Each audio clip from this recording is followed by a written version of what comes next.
উনি আবার মানে যারাই কাজে রাখবো তার পরীক্ষা কইরা দেখা যাচাই বাছাই কইরা তারপরে রাখে।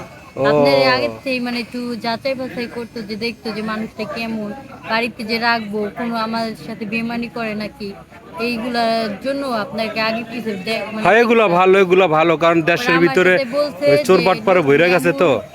নেমুর লোকটা অনেক ভালো, তার মন মানসিকতা ভালো, সে ও কোনোদিন তার বিপদ। মানে আমার এই না আপনার আগে থেকেই মানে অনেক কল্পনা হ্যাঁ, কল্পনা প্ল্যানিং করছেন। করতেছিলাম। তবে ম্যাডাম একটা রিকোয়েস্ট, এই যে স্যারে কইছে আমার ঘুমাইতে দেব না, কয় 24 ঘুমাইতে ঘন্টায় ডিউটি, এটা কি মন থেকে কইছে না মুখ থেকে কইছে? এটা মন থেকে, মুখ থেকে কইছে, মন থেকে কইছে, কারণ হলো ডাকাত বেড়ে গেছে তো।